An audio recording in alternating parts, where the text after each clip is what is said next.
Hello, everyone. My name is Mike, and today I will talk to the one and only Ville Valo, lead singer of the Finnish band HIM, who will release his brand new record, Neon Noir, in January 2023. Ville, thanks for having me.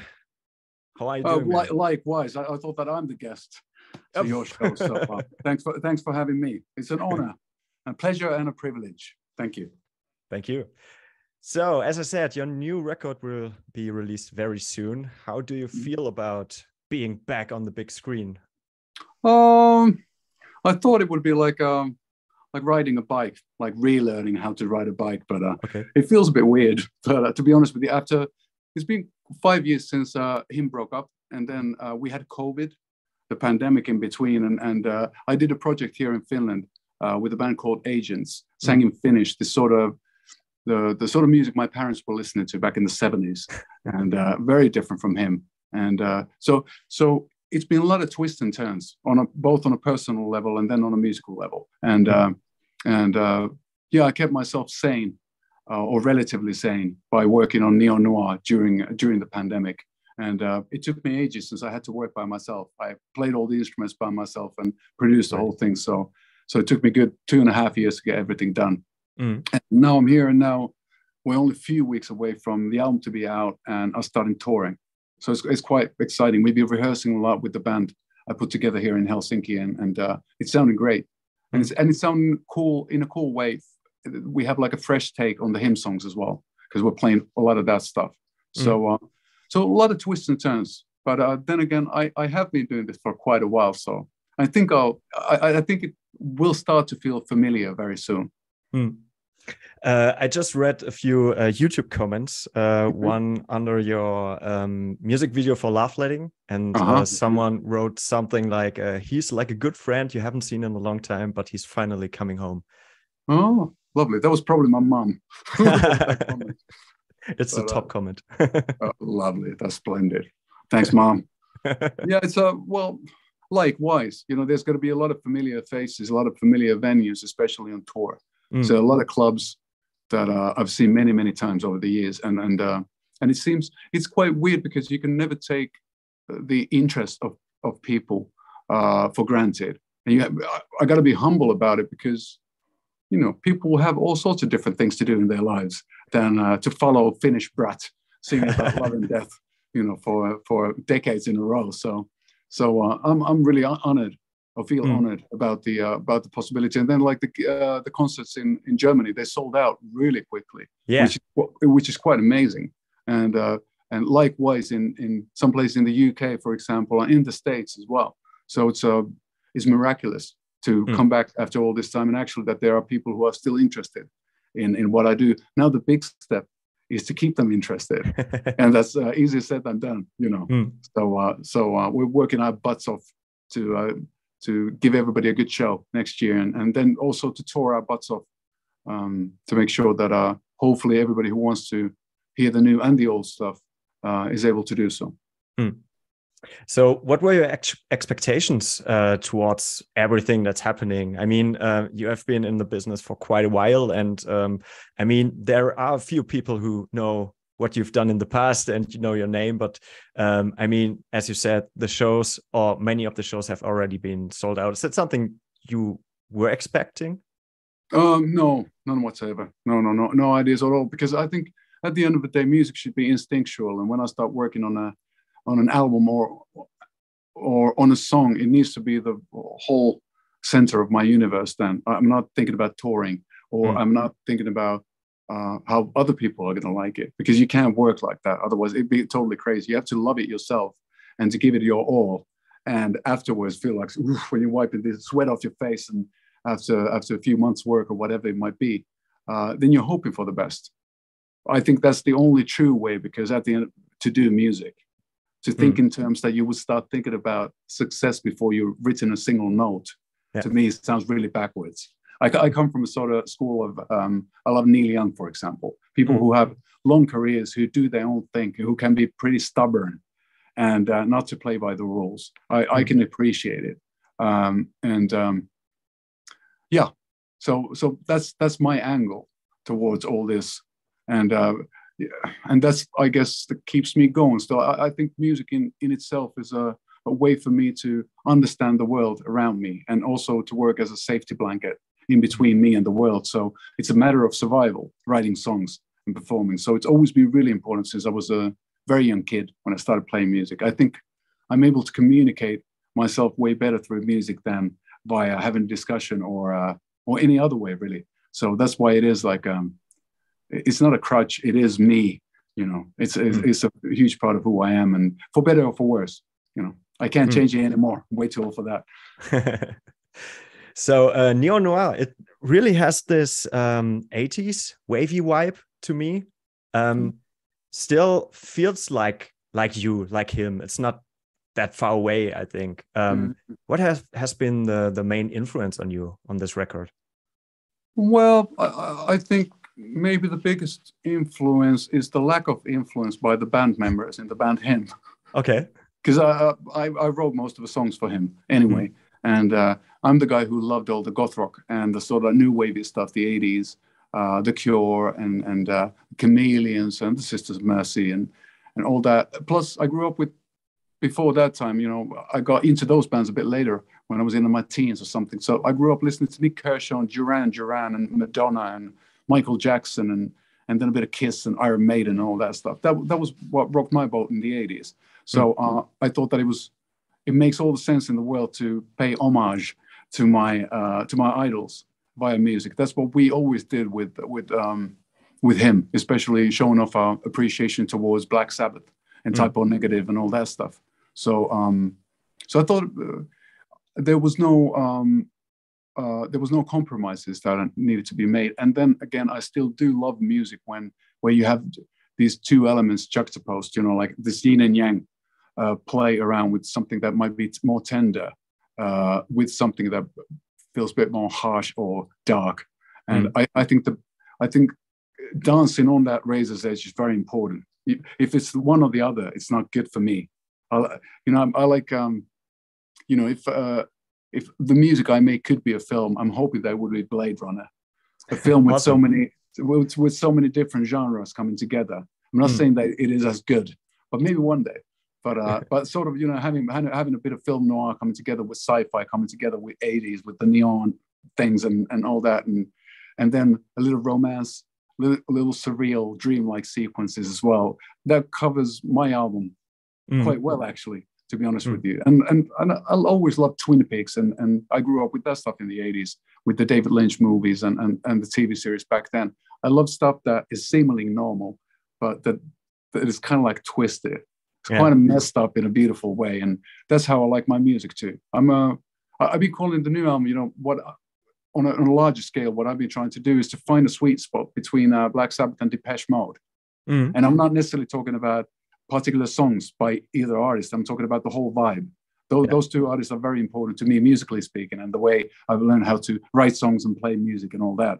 And I hope to carry their torch along. You know, I'm not saying that I'm reinventing the wheel, not at all, but you know, trying to steal from the best, as they say.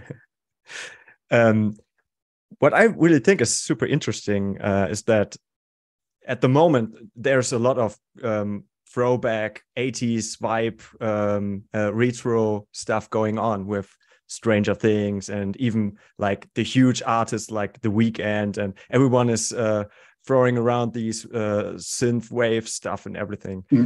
Is that something you also keep an eye on privately? Privately, yes, very privately.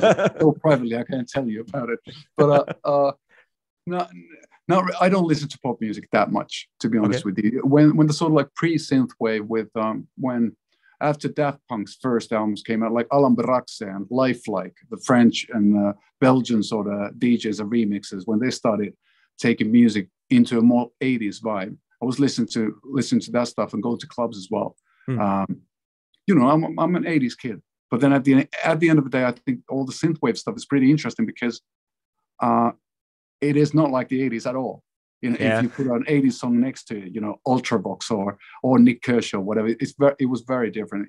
I think in the 80s, melodies were big and the music was quite naive, you know, and at the same time, there's this sense of people wanted to deconstruct music. You know, drums didn't sound like drums anymore, and nothing really mattered. You know, there was like the first time we had samplers, and people was trying to, you know, we sort of like moved away from the drums, bass, guitar, and vocals, sort of like Rolling Stones blueprint. And I think that that's the cool thing about it. A lot of people experimented with a lot of things over the at that time, and also I think artists had a very unique vision and also visuals as well. If you think of the artists back in the day, like you know, Adam and the Ants, or Depeche Mode, or Duran Duran, or whatever, you know. You know, it was a cool time. It was a colorful decade, and it's special for me. But so was the 90s, so was the 70s. So I'm a fan of music in general. I think that you can find something beautiful from each one. So yeah, you're back as a solo artist again, and it feels like many in the past, many artists who went solo just try to separate a bit from what they've done in the past or from their main project. But you really seem to do it the other way, having the heartogram and like playing hymn songs and stuff. So yeah. Are you happy with people recognize you as an solo artist, or are you maybe sometimes annoyed that people still talk about him instead of Ville Valo? You know, the funny thing also is that during the times of him, a lot of times people thought that him is me. And I always had to explain it. I know it's a band. We started playing together when we're kids, and we're grown up together and so forth. So it's the same thing, just backwards, kind of with the new thing. I think it's a continuation, musically speaking. And myself, you know, when we called it a day with him, of course, I sat down and I tried to figure out, no, I do have a clean slate. What should I do? You know, I have the chance to do whatever. But then at the end of the day, working from that sort of like that hemisphere of your brain doesn't make any sense. The only thing that makes sense at the end of the day is to pick up the guitar, start strumming and humming, and see what happens. And at the end of the day, the first song I did write for the album was "Runaway from the Sun." So it didn't fall so far away from what him had done in the past, and I found it quite endearing because to me it also means that maybe I do something right, semi-dark world of music with my friends in the mid 90s or early 90s to be exact, and it's been I've been developing the same world more or less you know, since the very beginning. So for me it feels really organic and natural to think this as a transitional point between him and then whatever might happen in the future. It's because it's not a matter of intellectual sort of like making a decision. It's not like that, because you have to follow the muse and you have to follow the inspiration, and this is where it led me, and because of that, it feels very honest, because that is what it is, and the easy is not necessarily the right word, but the good thing about it is the fact that if you don't like it, that's fine by me, because I'm the only one to blame with Neon Noir, and that makes it super simple for me. You know, there's no like, it's whatever, you know. Of course, I'm hoping that people would enjoy the music, and I'm hoping they would attract the attention of all sorts of people, new and old, and you know, everyone in between. I think it's a good alternative to a lot of music at the moment. As you know, you know how a lot of new music is quite sanitized. It's quite done to perfection in a sort of not necessarily a perfect way, because I believe in perfect imperfections. Yeah. You know, things being a bit wonky. So maybe it's not just a trip to the 80s or a trip to the 90s, but hopefully it brings some of that stuff to the present. And but it's tough for me to say. I'm way too close, and of course I love it, because otherwise I wouldn't have made it. So for sure. Why do you go for the initials for VV and not just for your full name? To be honest with you, I had so many fights with the record label about this, because they wanted to use my full name. And I was really adamant that it needs to be VV, because throughout the years, a lot of people still have, they mispronounce my name and they misspell it. And these days of search engines, the worst thing, the anathema you can give to your own career is to give it a name that nobody can spell. So I wanted to just use the initials. So it's as simple to Google as, it just takes a second and you don't have to, it's not so far from, let's say, PJ Harvey, as opposed to Polygene Harvey. So it's just that it's an easy way and a fast way to find my music wherever. And it's easy to remember. And I think it's important. Also, maybe there's a bit of a throwback to him, because we also started that band as His Imperial Majesty. Yeah. So it was an abbreviation, and so in that sense, HIM-VV has that thing going on as well. So yeah, but Google was basically the reason, and plus the letter looks really nice graphically. There was this TV series Visitors in the 80s with the big V. We had lizard people in there. So this weird sci-fi series. Anyway, it's a big deal back in the day, but maybe that was something. And V for Vendetta as well. Yeah. So all those things got struck in my mind. And then also Ozzy Osbourne doing this. And that too. And so it's all sorts of stuff that made me do it. So, and you will be on tour for quite a while, I guess. I just checked the dates. It's first in Europe, after that in the United States. Also a lot of festivals coming up. How do you prepare for that mentally and also physically? Not thinking about it too much. I've been doing a lot of snow work. We've had a big snowstorm here in Helsinki. We had like more than half a meter of snow. So wow. my back is killing me. So I've been working with the guys, like singing my butt off, and then always come back home to do some snow work. So that's not what I thought when you mentioned the word snow work back in the day, being a rock band. So it's totally a different kind of snow. But you do get blind doing that too. But